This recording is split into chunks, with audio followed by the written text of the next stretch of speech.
Washington, nos vamos a Israel. Tiene la gentileza los viernes de agregarse un día más de trabajo, porque usted lo escucha todos los días aquí en las emisiones en español de CAN. Es abogado, es periodista, es un analista profundo y siempre es un privilegio tenerlo. Querido Jonathan Meta, gracias por estar con nosotros. Gracias a vos, Miki. Un saludo para vos y para toda la audiencia. A ver, ¿por dónde arrancar? Me parece que, me imagino también, la caída de estos dos reservistas, que además, bueno, cada soldado es una historia, es una familia, pero en este caso, uno, un destacado medallista olímpico, entrenador de judo, muy conocido, otro que cae el día de su cumpleaños y también con una personalidad enorme, y además tres heridos que se suman en estado de gravedad. Vamos por ahí primero y después tenemos seguro mucho más. Sí, y a eso le quiero sumar, nosotros la semana pasada, después de que nosotros hablamos, se conoció que habían caído 11 soldados. Creo que esto fue unas horas después de que nosotros hablamos, o el sábado mismo. Ujú. La realidad es que esta campaña está demostrando ser muy dolorosa para el ejército. Y lo cierto es que esto es algo que sucede lamentablemente en una guerra, y producto de esto también muy probablemente estamos viendo un ejército que le está diciendo de a poco al sector político, y cada vez, diría que cada vez de manera más explícita, le está diciendo llegó la hora de parar. Esto me imagino lo dices entre otras cosas cuando el vocero del ejército, Daniel Agari, dijo, bueno, no vamos a poder vencer al Hamas, produjo polémica interna, el primer ministro que reaccionó, después dijo, bueno, se trata de la idea de Hamas, pero muestra lo difícil de esta guerra y por otro lado información que aparece diciendo, bueno, podríamos conquistar lo que queda de Rafah, de Rafa, de acá a una semana. Digo, eh, estás ahí, seguro escuchás a muchos soldados porque todos lo son, cada uno seguramente con alguna visión al respecto. Y el norte, Hezbollah que continúa, las amenazas y está, como ya lo has planteado Johnny, vinculado obviamente a lo que está pasando en el sur. ¿Qué dirías? A ver, vamos a decir así, la disonancia entre el ejército y la política está desde principios de la semana. Inmediatamente después de que se conoció esta triste, trágica noticia de que habían caído 11 soldados en un día, el domingo o el lunes sale un comunicado a la prensa extranjera, solo a la prensa extranjera, y en inglés, diciendo que Israel iba a empezar a hacer unas pausas tácticas en cierto corredor humanitario para que pueda entrar la ayuda humanitaria. A lo que los primeros que reaccionaron, en conjunto, entre paréntesis, fueron Netanyahu y Gallant, que siempre los vemos peleándose, y ellos dijeron, nosotros no aprobamos nada de esto. En ese marco, el ejército después salió y dijo, bueno, pero no es algo nuevo, es algo que venimos haciendo hace rato, simplemente estamos comentándoselo a la prensa extranjera. En hebreo, al mismo tiempo, emitieron un comunicado diciendo, pero la pelea sigue, sigue igual que siempre. Y marco esto de la diferencia del idioma porque es muy importante para entender lo que está pasando. Inmediatamente después tuvimos este asunto donde Agari decide salir en un medio y decir no vamos a vencer a Hamas. Lo cual es algo que está diciendo mucha gente hace mucho tiempo. Yo quiero recordarles que a principio de la guerra, Macron, el presidente francés, que estuvo acá, dijo, si Israel se dispone a destruir y a eliminar por completo a Hamas, esta es una guerra que va a durar 10 años, dijo. Y yo le recuerdo a la gente que estamos en 2024 y ISIS sigue existiendo. Por lo tanto, creer que solamente 10 años hasta diría que es un escenario optimista. Lo cierto es que el ejército, ¿qué es lo que piensa?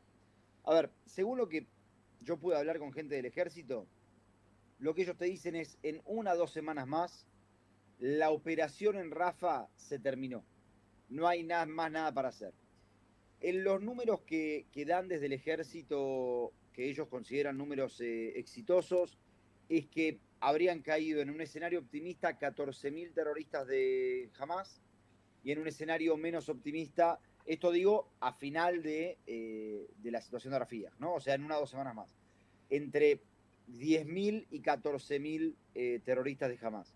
Se considera que muchos de los terroristas de Hamas que estaban en el sur están yendo hacia el norte y que van a formar parte de esta fuerza que va a intentar ser una fuerza de resistencia, llevando la guerra hacia una especie de guerra de guerrillas. Esta es la intención de Hamas hoy.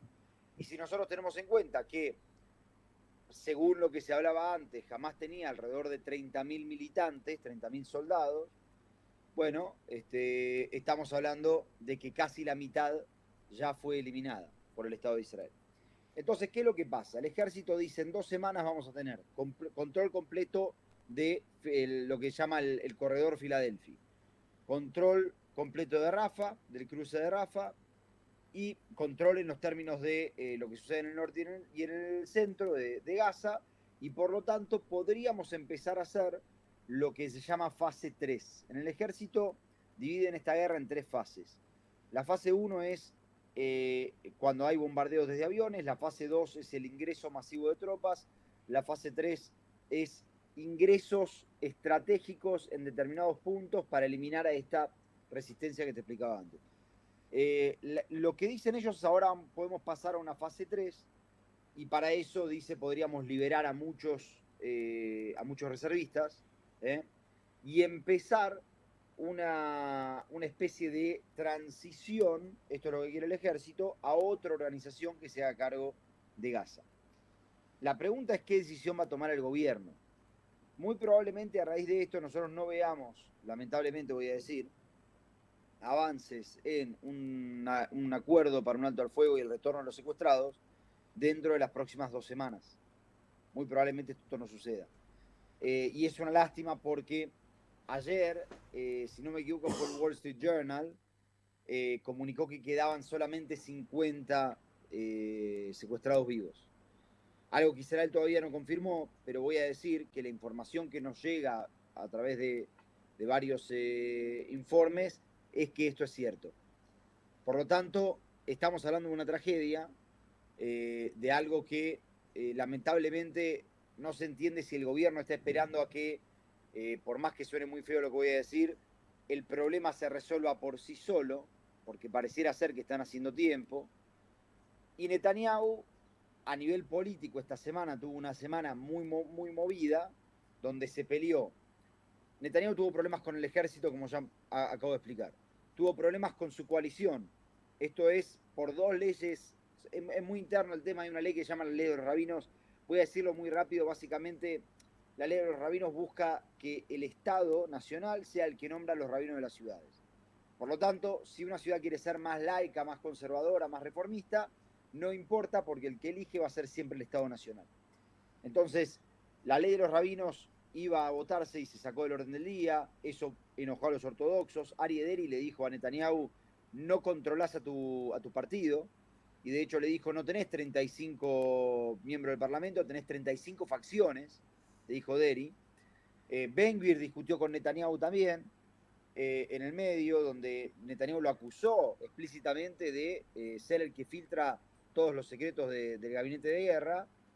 Y Netanyahu también se peleó con Estados Unidos, en una pelea que fue bastante extraña, donde Netanyahu sale en un gobierno, en un video, diciendo que es inconcebible que Estados Unidos le frene armas, y la portavoz de la Casa Blanca le dijo, no sabemos de qué está hablando, porque realmente Estados Unidos solamente había frenado en su momento el envío de determinado tipo de bombas, pero todo el resto de los armamentos sí llegaban. Y no se entiende muy bien. De hecho, se publicó el día de ayer que fue en contra de las recomendaciones de sus asesores, Netanyahu, con esto. Por lo tanto, yo lo que digo es, evidentemente está conectado cuán cómodo se siente Netanyahu en el gobierno, cuán amenazado, ¿no? Estos dos extremos, con si estamos o no estamos cerca de un acuerdo. Hoy por hoy, viendo que el ejército tiene 2 semanas más para terminar con Rafah, y viendo que Netanyahu mal que bien va manejando a su coalición, porque la ley de reclutamiento pasó y los ortodoxos están contentos, me parece que está cómodo y no vamos a ver un acuerdo. Lo que sí voy a decir, y con esto te voy a cerrar esta parte, hace un par de días habló Tamir Pardo, que es un ex jefe del Mossad, Ujú. y él dijo, Benjamín Netanyahu es el primer ministro del gobierno de otros. Él hablaba de que él es el primer ministro del gobierno de Smotrich y Ben-Gvir. Yo diría, a veces es Smotrich y Ben-Gvir, a veces son los ortodoxos, porque de los dos lados constantemente le ponen ultimátums para que haga determinadas cosas y él las hace. Entonces, el análisis me parece que es válido para entender qué es lo que está sucediendo en Israel y cómo está el liderazgo aquí. Bien. Te quiero llevar, Johnny, a otra de tus especialidades, otro de tus sombreros. Sos abogado y especialista en temas que hacen a lo jurídico. Y tiene picos también en esta guerra tan larga el tema jurídico. En algún momento estamos todos preocupados de lo que está pasando en La Haya con, bueno, lo que es este ámbito internacional de justicia que de alguna manera pone a Israel, con muchos países, Sudáfrica y otros, ahí tratando de culpar a Israel de genocidio. Después está otro ámbito jurídico internacional que habla de las personas específicamente, Netanyahu, Gallant y algunos otros indicados como genocidas. Digo, ¿cómo está el tema hoy? Porque salió un poco, por lo menos esta semana, de los títulos y cómo está desde el punto de vista jurídico la situación. A ver, desde el punto de vista jurídico hubo dos cosas que... Voy a empezar con el tema de como vos lo marcabas, está la Corte Internacional de Justicia, que tiene una causa en la cual se está investigando si es que Israel violó el convenio para prevenir el genocidio. Y después está, por otro lado, la Corte Penal Internacional, que no persigue a Israel, sino que persigue a personas, Ujú. y en este caso a Netanyahu y a Galán. Voy a empezar por el tema de la Corte Internacional de Justicia. Esta semana hubo dos cuestiones que creo que pasaron desapercibidas y habría que prestarles atención. La primera es que Netanyahu decidió cerrar el gabinete de guerra. El gabinete de guerra era un gabinete que se había formado 5 días después de la guerra, en el cual estaban miembros de la oposición, en este caso Benny Gantz en particular, o el partido de Benny Gantz, porque eran él y Gadi Eisenkot, y era el que tomaba las decisiones más importantes y la política de la guerra y las decisiones más importantes del día a día. ¿Por qué te lo marco como algo importante? Porque parte de la acusación de Sudáfrica contra Israel fue que Israel tenía, a ver, lo más difícil no es probar que se cometan matanzas que podrían no haberse cometido, sino lo más difícil es probar que había una intención, ¿no? Y, que hay un dolo especial, se llama. Y que ese dolo especial era la intención de cometer un genocidio. La forma que tiene Sudáfrica de argumentar que había una intención de cometer un genocidio era utilizando particularmente dichos de ministros, y hay que marcarlo, ministros del Estado de Israel, por lo tanto son serios, hablando de estas cuestiones, hablando del movimiento migratorio casi que obligado de los palestinos, etcétera. Estoy hablando de dichos de Ben-Gvir y de Smotrich en particular y gente de sus partidos. El cierre del gabinete de guerra dejó una duda muy importante en Israel y muy probablemente también en la Corte Internacional de Justicia, que lo debe estar mirando con atención, que es, bueno, ¿y ahora quién toma las decisiones de la guerra? Porque hay dos formas de entenderlo. Uno, que Netanyahu se quedó con todo el poder. Dos, que las decisiones las va a tomar el gabinete ampliado. Si la defensa de Israel a la acusación de Sudáfrica era, tenés razón, Ben-Gvir y Smotrich dijeron eso, pero no están en el gabinete de guerra, hoy que no hay gabinete de guerra, si las decisiones las toma el gabinete ampliado, esa defensa se cae un poco. Y el abogado de Israel, Malcolm Shaw, en la Corte Internacional de Justicia, cuando vio la noticia, debe haber estado a los gritos, diciendo qué está haciendo mi defendido. Eso, por un lado, hasta que no haya una resolución en la cual veamos quién toma las decisiones, no vamos a saber. Cuando haya una decisión para tomar y veamos si la toma el gabinete ampliado o Netanyahu solo, ahí vamos a saber si estamos más en problemas o no en ese sentido. Respecto del otro punto, es que las Naciones Unidas sacaron un reporte hace un par de días en el cual hablan de, seguramente lo hablaron en tu radio, y hablan de violaciones a derechos humanos de Israel, en particular en 6 casos, ¿eh? Donde analizan que Israel podría haber evitado dañar a civiles y no lo hizo de manera correcta. Estos dos reportes, estos dos casos, digo, estas dos situaciones, el cierre del gabinete de guerra y el reporte de las Naciones Unidas, agravan bastante la situación para Israel. Ahora, acá hay que tener en cuenta algo. A diferencia de la Corte Penal Internacional, la Corte Internacional de Justicia, si Israel llegara a algún tipo de acuerdo, no necesariamente seguiría con el caso. Por lo tanto, esto es algo importante a tener en cuenta. Respecto de lo que está sucediendo en la Corte Penal Internacional, el fiscal había pedido la detención, órdenes de detención contra Netanyahu y Gallant. Todavía no fueron emitidas las órdenes de detención. Muy probablemente sean emitidas, por lo que yo sé, en esta semana que empieza ahora. ¿Sí? Y lo cierto es que allí también hubo cuestiones que sucedieron aquí en Israel, que si bien capaz no fueron muy comentadas, la Corte debe estar mirando con atención. Uno es que empezó un proceso en el Tribunal Supremo donde Israel, el Estado de Israel, le va a tener que explicar al tribunal local qué es lo que hace para habilitar, para permitir la entrada de ayuda humanitaria y qué es lo que hace para evitar que haya ciertos grupos que impiden la ayuda humanitaria. Sumado a esto, la fiscal general de Israel, Gali Baramiara, inició una investigación porque habría una sospecha de que hay conexiones entre estos grupos y el ministro de Seguridad Nacional, Itamar Ben-Gvir. Más precisamente, lo que sospecha la fiscal general es que Itamar Ben-Gvir habría dado la orden a la policía de moverse de los lugares para que los manifestantes puedan impedir la salida de los camiones. Todavía esto está en investigación, ¿sí? Ahora, estas dos investigaciones, sumada a una tercera, que es, perdón, una es una investigación, la otra es un caso ya en el tribunal, sumado a un tercer caso que está en el tribunal, que empezó en el día de ayer, y que es donde Israel va a tener que dar explicaciones al Tribunal Supremo de Israel, estoy hablando siempre, ¿no? De por qué es que no se permite a la Cruz Roja ingresar a ver a los prisioneros palestinos o gazatíes que se capturaron desde el 7 de octubre, tanto en Judea y Samaria como en Gaza. Nadie los puede visitar y hoy por hoy no están representados, de hecho, por abogados, lo cual es un problema muy grave. Pero que el Tribunal Supremo haya pedido una explicación al Estado en estas tres cuestiones implica algo muy importante, Miki, que es lo siguiente. Una de las condiciones para poder tener jurisdicción de la Corte Penal Internacional es que los tribunales locales no estén investigando los hechos. Y aquí pareciera ser que, sabiendo que muy probablemente las órdenes de arresto salgan la próxima semana, porque si es una información que tengo yo, probablemente la tenga también el Estado, se empezaron a mover ciertos procedimientos donde se está investigando internamente las acciones y los personajes que están envueltos en esta guerra. Y entonces eso podría frenar muy probablemente no solamente las órdenes de detención, sino también eventualmente el caso en sí.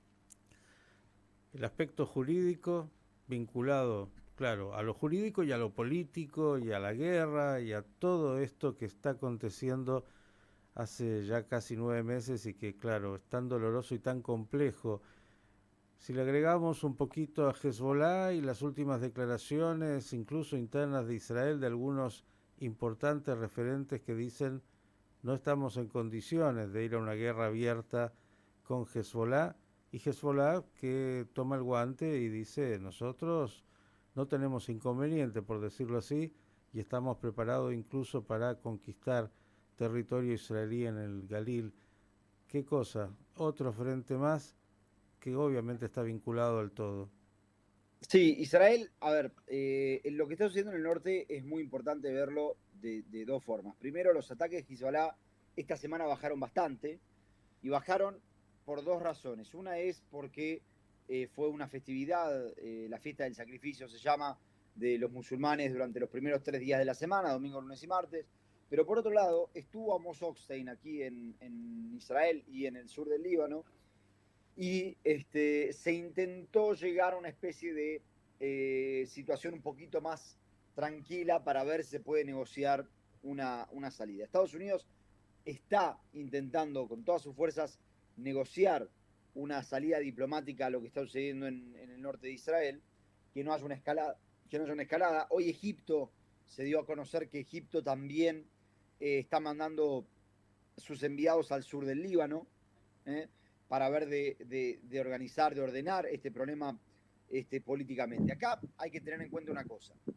Nasrallah, como bien vos decías, hizo un discurso y en el cual dijo varias cosas, amenazó a Chipre, no en calidad de Chipre, sino en calidad de prestarle bases al ejército de Israel para hacer sus ataques, algo que el ejército aquí niega que sea posible.